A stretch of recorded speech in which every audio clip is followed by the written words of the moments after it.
오늘 이 정도만 충분히 숙지를 하셔도 물건을 판매하고 그 고객에게 보내는 데까지 별 무리 없이 진행을 하실 수 있을 거예요.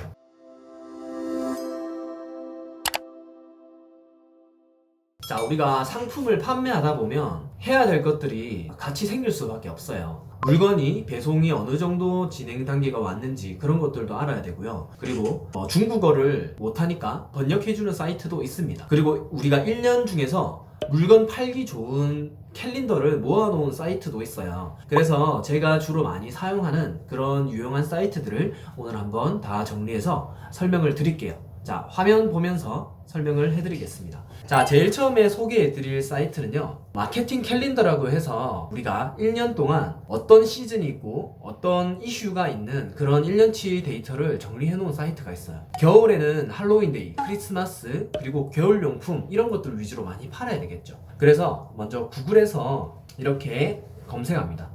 자, 아이보스 마케팅 캘린더라고 이렇게 검색을 하시면 제일 위에 아이보스로 시작되는 사이트가 나올 겁니다. 클릭해서 들어가 보시면, 자, 이 사이트가 마케터 분들이 모여서 이렇게 이야기하는 커뮤니티예요. 그래서 이런저런 찾을 만한 것들이 되게 많고요. 참고할 것들이 되게 많은데, 여기서 조금 내려가 보시면 상반기, 하반기 시즌하고 이슈 될 만한 것들을 다 정리해 놨어요. 제가 여기서 실제로 우리 구매 대행을 하시는 분들에게 어떻게 응용을 하는지 간단하게 설명을 드려볼게요. 제가 지금 이거 촬영하는 날짜가 8월인데요. 8월이라고 해서 지금 도쿄올림픽, 광복절 이런 거 쳐다볼 때가 아닙니다. 우리는 한 시즌 앞을 내다봐야 돼요. 지금 8월이니까 최소 10월부터 12월에 있는 데이터를 보셔야 된다는 거죠. 그래서 10월 달에 한번 보시면요, 10월 달에는 할로윈 데이가 10월 31일 날 있습니다. 그러면 저희는 지금부터 이걸 준비를 해야 되는 거예요. 어떤 상품이 팔릴지, 그리고 소비자들이 어떤 키워드를 검색하는지 지금부터 리서치를 하셔야 9월쯤에 상품 올리는 게 가능하게 될 거란 말이죠. 그래서 실제로 구매가 일어나는 거는 10월 초부터 할로윈데이 당일까지 계속해서 주문이 일어납니다.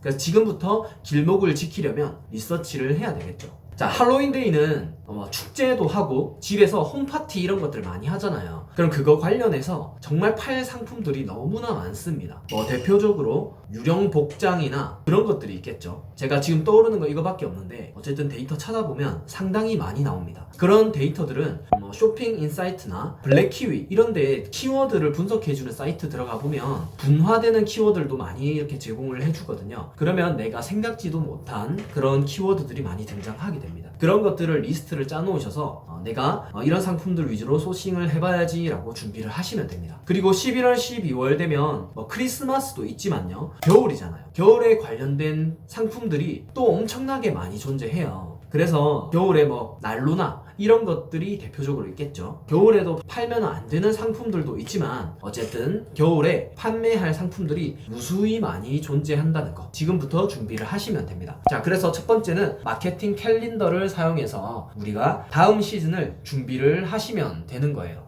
자, 두 번째 소개해드릴 사이트는 배송에 관련된 것들 몇 개의 사이트를 소개해 드릴게요. 자, 주문을 받게 되면 개인 통관 번호를 우리는 많이 이렇게 다루게 되는데요. 근데 고객분들이 보내주실 때 바로 잘못된 고유 번호를 주시는 경우가 많아요. 그럴 때 이 사이트 들어가서 바로 확인을 하시면 됩니다. 자, 이 사이트 링크는 제가 댓글에다가 다 넣어 드리겠습니다. 그럼 여기 이름에다가 이런 식으로 쓰고 고객이 보내줬던 통관 번호를 써서 확인 버튼을 눌려서 조회를 하시면 됩니다. 자, 이렇게 개인 통관 번호를 조회했는데 조회 실패라고 나오면 이 번호가 잘못되었거나, 또 여기서 많이 하는 실수는 공백이 끼어 있는 경우가 있어요. 저도 많이 실수했었는데요. 개인 통관 번호를 이렇게 입력을 하고 나면 여기에 공백이 하나 껴 있어서 이게 조회가 안 되는 경우가 있습니다. 이럴 때는 공백을 하나 지워 주시고 확인 버튼을 누르면 조회 성공이라고 뜨는 걸 보실 수가 있을 거예요. 그러면 정상적인 통관 번호이니까 이걸로 배대지에 신청서를 넣어 주시면 됩니다. 이렇게 통관 번호 사이트는 이걸로 활용을 하시면 되고요. 다음 소개해드릴 사이트는 우리가 배대지에서 물건을 한국으로 보내잖아요. 그러면 그러면 한국에서 넘어가는 과정 중에 지금 이 상품이 통관 어느 단계에 있는지 궁금할 때가 많을 겁니다. 이게 진짜 한국에 잘 들어가고 있나? 이렇게 궁금할 때가 많은데요. 자, 그럴 때 사용하는 사이트예요. 먼저 구글에서 유니패스라고 쳐보세요. 자, 그러면 관세청 유니패스라는 사이트가 나오는데요.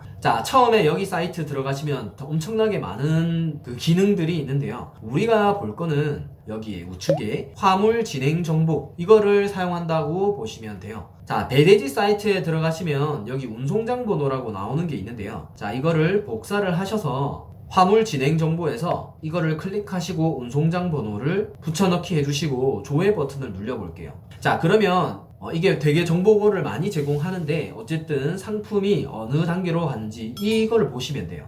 적화 목록 제출, 적화 목록 심사 완료, 하선, 자, 이렇게 나오죠. 그리고 물품 반입하면 이제 이게 배에 내려서 상품이 들어왔다는 거고, 수입 신고하고 물품 반출이 되어야 정상적으로 국내 택배사에 인계되어서 배송이 된다고 보시면 돼요.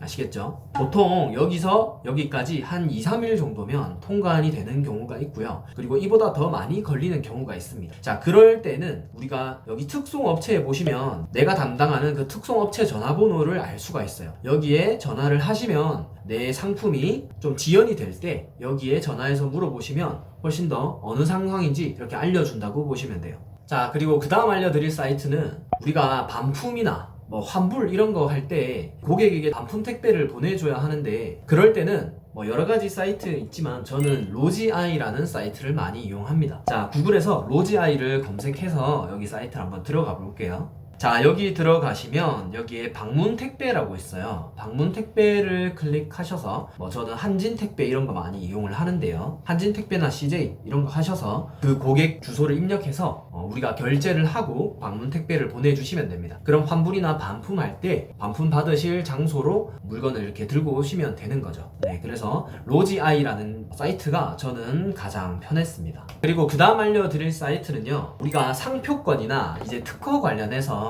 항상 이제 물건을 팔다 보면 문제가 생기는 경우가 많아요. 그래서 키프리스라는 사이트를 한번 들어가 보도록 할게요. 근데 이 사이트는 워낙 쉽게 되어 있어요. 이제 특허 정보에 관해서 여기에 검색하면 상표권 권한이 있는지 알 수 있습니다. 자, 나이키라고 검색을 해볼게요. 자, 나이키라고 검색을 하시면 여기에 디자인하고 상표 이런 것들이 있는데 저희는 상표권을 많이 보시면 돼요. 여기에 쭉 내려가시면 상표라고 되어 있죠. 여기서 등록이 되어 있는 게 실제로 상표 권한이 있다는 거고요. 그 여기에는 상표에 보시면 실제로 출원 진행 중인 것도 올라가 있어요. 네, 그래서 특허 정보넷 키프리스에서 검색해 보시면 웬만한 상표권이나 그런 것들은 다 걸러낼 수 있다고 보시면 돼요. 예를 들면 중국에 있는 상표는 내 한국에서 팔아도 되나요? 라고 물어보시는데 제가 알기로는 한국에서는 어쨌든 키프리스에 등록되어야 한국 내에서 특허권을 보장받을 수 있다고 알고 있어요. 이거는 제가 키프리스에 직접 전화를 해서 물어봤던 상담 내용이고요. 그래서 특허 관련해서 또 모르는 게 있으시면 여기에 특허청 전화번호가 있습니다. 실제로 전화했을 때 되게 상당히 친절히 다 잘 알려주시더라고요. 네, 그래서 여기에 들어가서 특허 번호 같은 거를 물어보시면 다 상담을 해줍니다. 자, 그리고 1381 인증표준정보센터가 있습니다. 우리가 전기용품이나 안전 관련해서 상품을 팔아도 되는지 안 되는지 모르는 경우 있잖아요. 그럴 경우에는 1381에 실제로 전화를 하셔서 이런 상품을 구매 대행으로 팔아도 됩니까? 라고 물어보시면 여기서 또 친절히 안내를 해줍니다. 그거 관련해서 자료 같은 것들도 여기 사이트에 있으니까 한번 참고를 하시면 될 것 같습니다. 자, 그리고 다음 사이트는 파파고라는 그 중국어를 한국어로 번역해주는 사이트예요. 파파고도 있고 구글 번역 여러 가지 사이트가 있는데 저는 파파고를 가장 많이 사용을 합니다. 그리고 중국어랑 한국어 번역을 하실 때 조금 더 이렇게 매끄럽게 번역을 하시려면 영어로 번역했다가 그리고 중국어로 번역했다가 이 순서대로 하시면 훨씬 더 상대방이 알아듣기 쉽게 번역이 된답니다. 자, 저는 주로 많이 사용을 하는 게 상품 설명 동영상 보내주세요. 자, 이런 것들을 많이 사용을 한다고 보시면 돼요. 자, 이런 것들을 영어로 번역을 하시고요. 그리고 이거를 다시 중국어로 번역을 하시면 또 쉽게 상대방이 알아먹을 수 있겠죠. 자, 잘 되었는지 보시려면 이런 식으로 번역이 잘 되었네 이렇게 생각을 하시면 돼요. 그래서 복사해서 그 상대방에게 보내주면 되는 거죠. 자, 그리고 상품 설명 동영상 이런 거 보내주면 그 알리왕왕 이런 데서는 동영상 다운로드가 되지 않아요. 그래서 저는 어떻게 하냐면 이걸 소스 코드로 변경해서 다운받고 하시는 분들도 있는데 저는 반디캠을 주로 많이 사용합니다. 네, 이렇게 반디캠에 들어가시면 이 화면을 딱 이렇게 드래그해서 그 부분만 촬영할 수 있게 되어 있어요. 되게 사용하는 방법은 쉬우니까 여러분들이 필요하실 때 다운로드 받아서 사용을 하시면 될 겁니다. 이게 아마 사용 시간이나 그런 것들 길게 되면 정품 구매를 해야 되는 걸로 알고 있어요. 저는 물론 그 구매해서 사용을 하고 있습니다. 자, 마지막으로 소개해드릴 사이트는 뭐 사이트도 아니죠. 관부가세가 얼마 나올지 계산할 때 그냥 네이버에서 쳐보시면 바로 이게 계산할 수가 있습니다. 자, 관부가세 계산기라고 치면 이렇게 나올 거예요. 자, 그러면 우리가 물품 가격을 2,500위안이라고 치고 뭐 50kg 이렇게 해볼게요. 계산하기 버튼을 누르면요, 이렇게 총 예상 납부액이 나옵니다. 자, 여기서 물품 가격은 원칙적으로 우리가 실제 마켓에 판매하는 가격을 넣으셔야 되고요. 물품국에 넣으시면 과세 가격, 관세 부가세 합쳐서 11만원 정도 나온다라고 이렇게 나와 있습니다. 제가 실제로 해보니까 이것보다는 조금 덜 나오는 느낌이 나요. 물론 뭐 상품마다 좀 다르겠지만 이런 것들을 참고하셔서 물건을 배송 진행하기 전에 고객에게 이 정도 관부가세가 나올 것 같습니다 이렇게 얘기를 하시고 진행하면 훨씬 더 부드럽게 진행이 되실 거예요. 그리고 또 한 가지 좀 팁을 드리자면요, 관부가세는 보통 관세법인에서 고객에게 연락이 가요. 문자나 카톡으로 보통 간다고 보시면 됩니다. 그러면 뭐 땡땡 관세법인 관부가세 11만 4천원이 나왔습니다, 입금해주세요, 이런 문자가 갑니다. 그러면 그 고객님이 거기에다가 입금을 해주면 통관 절차가 진행된다고 보시면 돼요. 그래서 아예 이것도 아직 모르는 분들이 많을 것 같아서 제가 보통 어떤 식으로 관부가세를 납부하는지에 대해서 설명을 드렸습니다. 자, 그래서 오늘 제가 총 7가지 자주 사용하는 사이트를 알려드렸어요. 시간 관계상 제가 더 많이 알려드리지는 못했는데 오늘 이 정도만 충분히 숙지를 하셔도 물건을 판매하고 그 고객에게 보내는 데까지 별 무리 없이 진행을 하실 수 있을 거예요. 제가 사용하는 주소들은 여기 유튜브 상세 설명하는 곳에 링크를 다 달아 놓도록 하겠습니다. 감사합니다.